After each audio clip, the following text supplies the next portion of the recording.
Chat, listen to me. This is the most important detail from the 0 Hour trailer, and it starts off with it. That's how y'all know this live event's about to be crazy. When's the last time we've seen a rift gun? When is it? When is the last time we've seen a rift gun in a Fortnite storyline trailer, or where it's had significance in the story? Would it have been the end event? Chapter 2, Season 8? Yeah, I think Micromangos is right. I think it would have been Chapter 2, Season 8, the end event. That would have been the last time it had any relevance. Good God, brother, that's when I started making theories, dog. All right, so look, let's watch the trailer together. let's goon, let's break it down, let's glaze it, all that good stuff. This is it. We'll never get a better shot. It's the Tickle Monster! The Tickle Monster's back, chat. He's tickling it. A better shot. He's tickling the whole Fortnite island, look.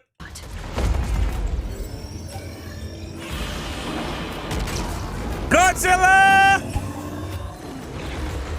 Kong, Star Wars, The Simpsons, Kill Bill, a Rift Gun, Power Rangers. What are we doing? What are we doing?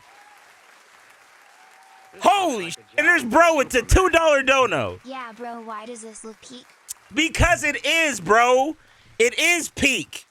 The Fortnite storyline is so important to the culture of the game.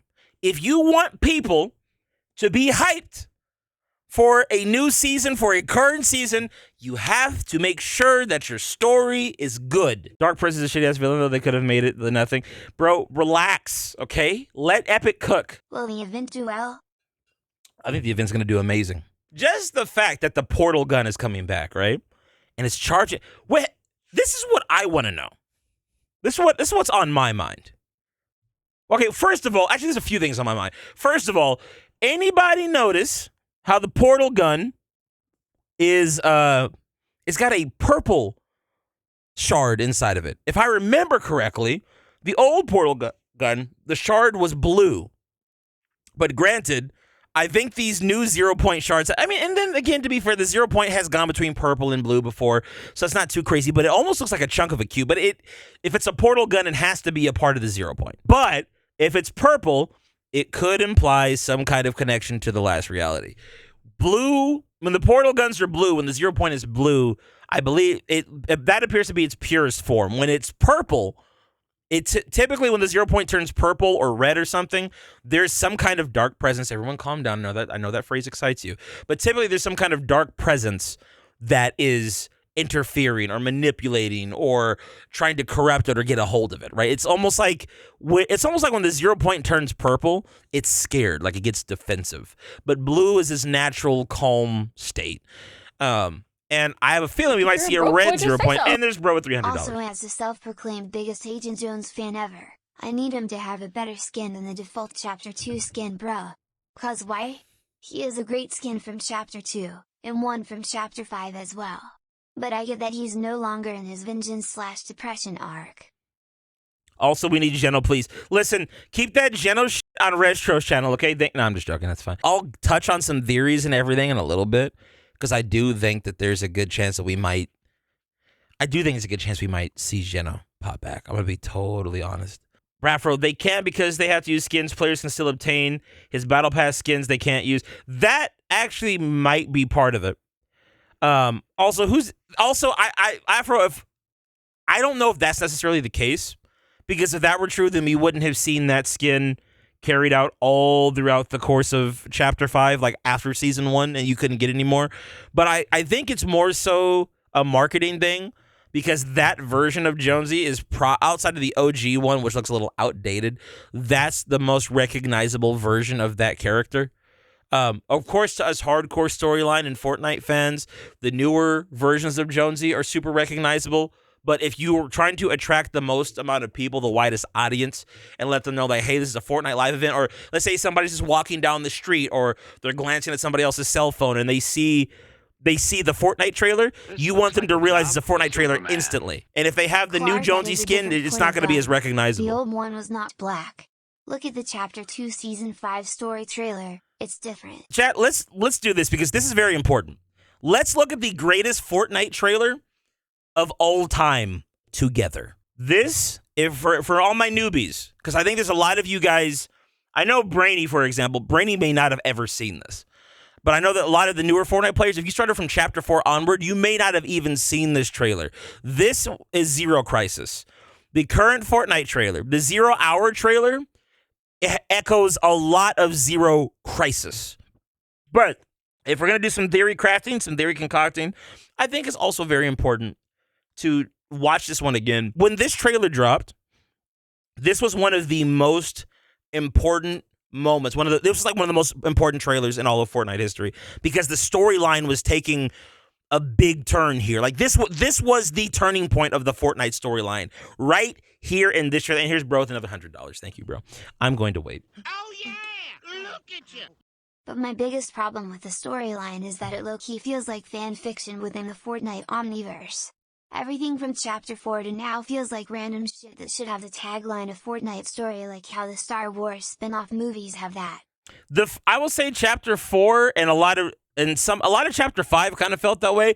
Chapter 6 feels a bit more cohesive. Like the storyline, it's not the best that it's been, but that's what I was explaining to Brainy earlier, right? If you haven't been paying attention to the Fortnite storyline recently, it's going to feel like it's a bunch of random shit. But guess what? It was like this back in the OG days, back when the storyline was peak during the best era of Fortnite.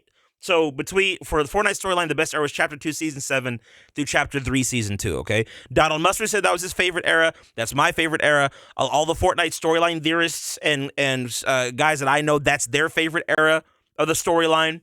Back during that time, I had actually I don't know if we might have a couple people in chat that remember this live stream, but I had a live stream where I actually went into games and interviewed people. Like I asked them like, hey, what's your opinion on the Fortnite storyline? You know what they all told me? It all feels like a bunch of random shit that's just happening. This is the way that people always feel about it because if you're not invested in the story, to be fair, from a distance, that's always what it looks like. But when you actually are following the plot season to season, it's a bit more cohesive than that. Obviously, since it isn't the OG storyline. But also there's no grand feeling. It just feels like side stuff. Obviously Chapter 4 would feel like that, it had no direction. But Chapter 5 had a guy behind it, and still it had no direction. But yes, the storyline now has direction, cohesiveness, but does not feel big. Well, here's the thing, bro, and this is what you have to understand. In order for something to feel as big and bombastic as it did back then, you have to build up to that. You can't just make something, right, and have it feel the way that it did after, like, for example, what we're about to watch, right? The Chapter 2, Season 6 trailer. You can't make it feel this big and exciting right away because this had, 4 years of storytelling to get us to this moment? That's why I'm saying this trailer was so pivotal in the Fortnite storyline at that point. Also, bro, thank you for another $500. But this trailer was so pivotal at this moment in time for the Fortnite storyline. Let me stop yapping, bro. The 0 point is imploding. We've lost control. Save yourself. If I don't stop this, it could destroy all existence. You have your orders. Now get out of there. I'm gonna do what we should have done from the very start. I'm going to the 7. You took an oath. You're betraying everything we took from you. So listen, here's the deal. Oh, that's the portal gun right there. So let me explain something real quick for the newbies out here, right? At this point in time, we didn't really know who the 7 were exactly. We didn't know much about the Imagined Order. We didn't know the relationship to the Imagined Order. We didn't even know really who Dr. Sloan was at this. Actually, no, we did know who Dr. Sloan was. She was just a voice on the phone at this point in time. Her debut was Chapter 2, Season 7, when I started making content. That's when Sloan came into the picture. There was a lot of mystery around the game at this time, around the storyline at this time. And that's part of the reason why it was so damn exciting. My boy Turbo is in chat. What's good, brother? It's good to see you, dog. I'm gonna need that. Over here. Gotcha.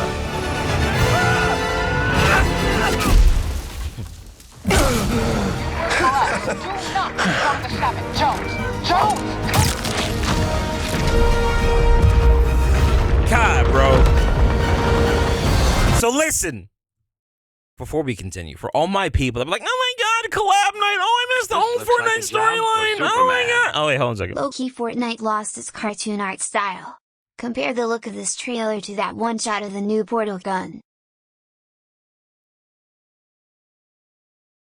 Oh my God, Fortnite used to be ad night. Why can't the storyline be good? Like, Fortnite, shut the f up, okay? It's always been ad night, okay? Watch this.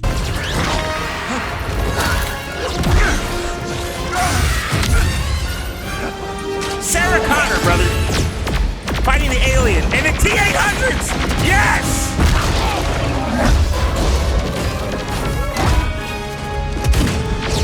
Click, bro. Epic. Peak fiction.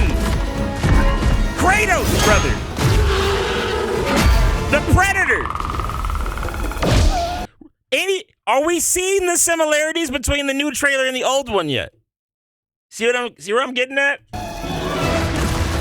Healy! Street Fighter, dog. I think this is Free Chun. Actually, no. Halo, bro, Master Chief.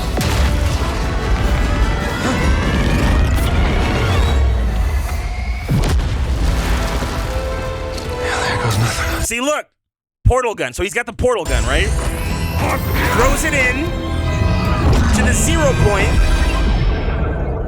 Come on, come on.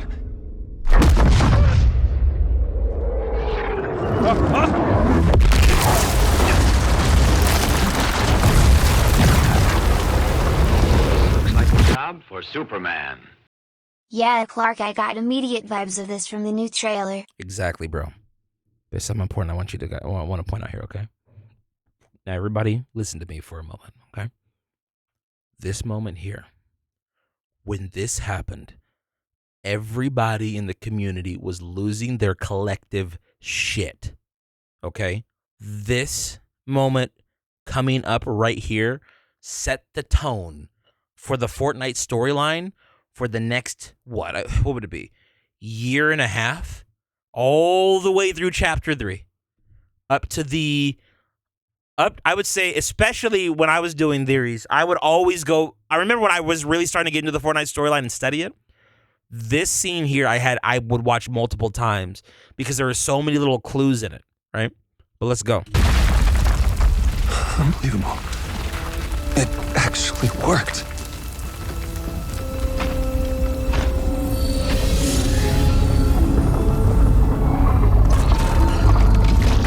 Do I talk to the devs? I have in the past. Yes.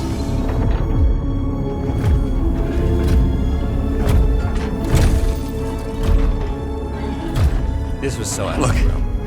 I know you have no reason to trust me, but... Oh, no. Hang on! Let's talk! Let's talk!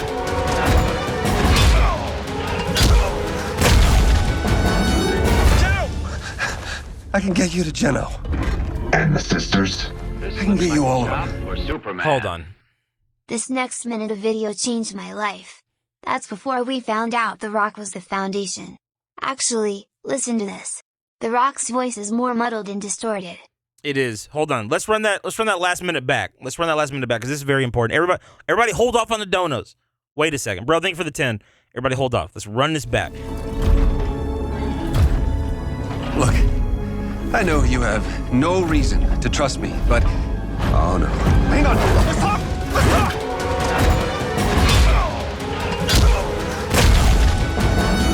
Geno! I can get you to Geno. And the sisters. I can get you all of them. But I need your help to fix that. So let me explain something right here real quick. Geno. I can get you to Geno. At the time, we're like, who the hell is Geno? Who is that? Keep in mind, the imagined order was still a mystery. We didn't really fully understand them and their connection to the story. Correct me if I'm wrong, but I think this came out before the Batman, not the Batman Foundation comic, because that was chapter 2, season 8. But I think this came out before the Batman crossover, the Batman Fortnite crossover comic. I could be wrong, but I'm pretty sure that it did. Afro saying it did, BT23 saying it did. So yeah, it did come out. So listen, so this is why whenever he talks about collabs, This looks like a job. bro's for saying after, but I Superman. think he's wrong. After. They think this, bro, I'm pretty sure this was before. Like right before, though. Right before. But this is why this is important. The Batman Zero War comic, the Batman Fortnite comic, it wasn't called Zero War. The Batman Fortnite comic actually gave us the information as to who the Imagined Order was and what the Fortnite Island was, what the loop was, the storm, all of those details. There was a lot of lore that was coming out at this time, but we didn't have the full picture. Later on, we would get that picture of Dr. Sloan shaking hands with the dude with the silver streak in his hair. Once that photo came out, everyone started going back to this trailer. Was like, wait, could that be Geno? Is this Geno? Is this Geno guy the leader of the Imagined Order? Right? There was that. Then the sisters. A lot of people. Now listen. Here's the thing. And this was one of my big contributions to the Fortnite storyline at this time, right? One of the things that I thought about, and this is way before this idea was popularized. One of my early Fortnite theories that I came out with was the sisters and who they were, what their connection was. There was a leak that came out. I think I'm pretty sure Hypex put it out, but it was like it was. What do you call it, chat? When we get the art, it's not like the official like renders, but it's the art for the characters. Key art, thank you, Afro. Survey skins, concept art, key art, all those are correct. Concept art. So we got key art, got key art survey skins for the last members of the 7. It was the origin, the imagined, and the order. Once I knew that their names were imagined and order, I'm like, wait a minute, are those the sisters that the Foundation was looking for? Then I was like, wait a minute. If their names are Imagine and Order, does that mean that those are Geno's daughters? A few months later, what ended up happening in Zero War issue 3? Found out, hey, those are his kids. But my point is this video right here was the most pivotal, influential, turning point trailer, I would argue, in all of Fortnite history when it comes to the storyline. This was so important because there were so many lore drops that were just given to us right here, so many breadcrumbs for the future, which is what made the storyline of the past so goddamn good. Because to be fair, and this is how I feel like a lot of y'all feel about the storyline now, right? This is kind of what the storyline is missing these days. It's missing those little breadcrumbs. But I do feel like we've been getting some of them, kind of like the little things that have been happening in OG, some of the little POIs in the Fortnite Island. The thing is this, chat, and this is what I want y'all to understand. Okay, I'm going back to the trailer over here and why this trailer is so important, and what I think is actually happening here. This is the whole reason I want to have this conversation. I think, from what I'm seeing in this trailer, okay, based upon everything all the clues that we're getting in this. The Ageless Explorer Snow skin imply that Geno was in the loop and won the game?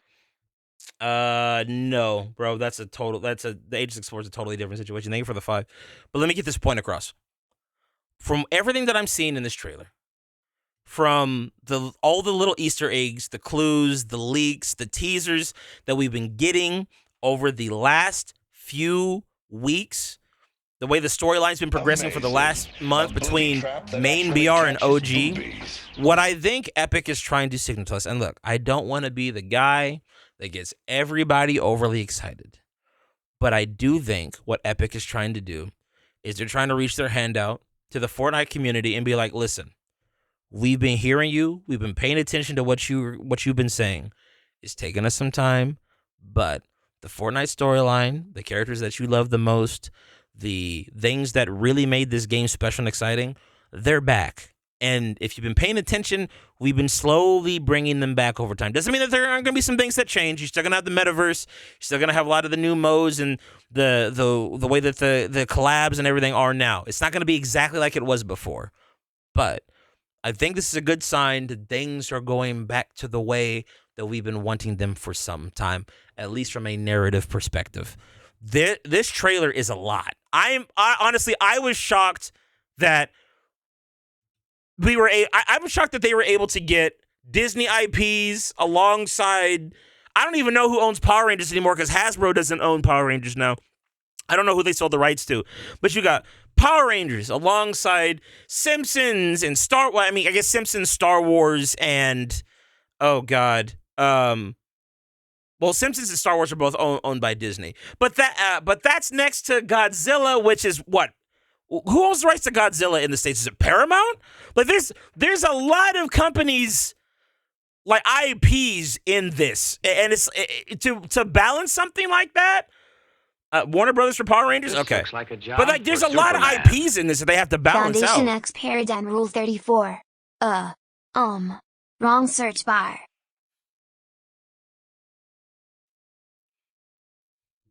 It ain't a Clark stream without somebody being freaky. Apparently not, Zodek. Apparently not. This is and I try to rein everybody in, but when your top dono is